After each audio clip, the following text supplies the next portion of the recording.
Assalamualaikum. Waalaikumsalam. Nak minta feedback sikit macam mana pengalaman umrah dengan Sinar Hijrah? Waalaikumsalam. Saya amat berpuas hati mengikuti ibadah umrah bersama Sinar Hijrah.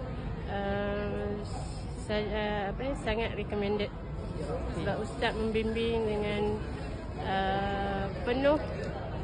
Kenapa? Ustaz membimbing dari awal sehingga akhir lah, puas hati dan Mutawif juga bawa sehingga dapat pegang Kaabah. Alhamdulillah. Alhamdulillah. Faham semua kan? Dan kursus intensif setiap minggu boleh kita faham dengan baik. Nak repeat tak? Nak repeat lagi tak? InsyaAllah ada rezeki repeat lagi ya dengan agensi yang sama. InsyaAllah akan pergi lagi dengan syarikat Sinar Hijrah. Okay, Alhamdulillah. Amin. Okay. Assalamualaikum. Nak minta pengalaman sikit, feedback sikit macam mana datang umrah dengan Sinar Hijrah? Alhamdulillah dapat buat semua dan apa-apa pun kalau sebelum kena belajar dulu. Betul. Kursus datang kursus dengan ustaz Kelas kuliah. Mau main ustaz, belajar dengan ustaz semua. Okay, baik lah. Alhamdulillah. Assalamualaikum. Okay, macam mana pengalaman datang umrah dengan Sinar Hijrah? Boleh, lepas tu ustaz pula tak kena ikut. Apa dia? Lepas tu Minat apa? Apa? Perjalanan pun mudah. Kata kita naik kapal terbang tak banyak naik bas. Cepat sampai, tak delay. Lepas tu kita tunggu pun tak lama. Lepas tu mutawif pun dia bagi penerangan pun mudah lah. Mudah faham Mudah faham. Alhamdulillah. Lepas tu apa-apa masalah kita boleh refer dengan ustaz. Ustaz dia tak roket lah nak cerita masalah apa-apa pun. Okey. Ada lagi tak? Mes pun tak. Telah tu. Okey, baik. Assalamualaikum, Yop. Waalaikumsalam. Okey, ni Yop Ramli, kita daripada Ipoh Perak ni. Macam mana Yop datang umrah bersama dengan Sinar Hijrah kali ni?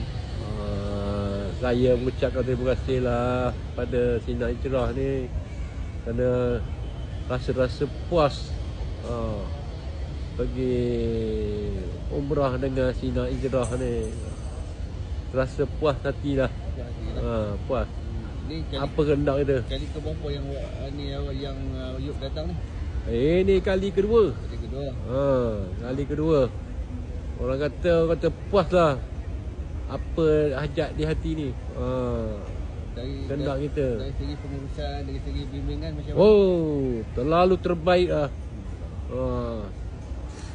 Senang kata. Senang berunding dengan ni Sinar Hijrah ni kata. Mana dapat tahu Sinar Hijrah ni?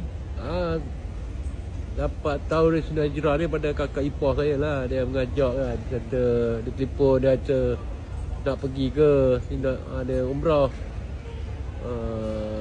Lepas tu kami bincang kata okey lah, boleh lah. Itulah puncanya.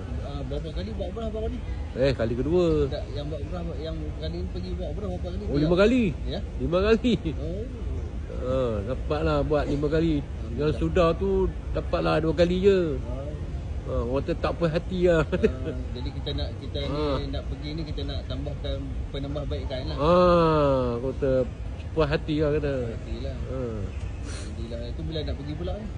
InsyaAllah. Kalau ada seru lagi akan pergilah kata. Akan pergi lagi lah. Okeylah. Terima kasihlah banyak Yop kerana pilih kami ni. Ya, sama-sama lah. Aduh.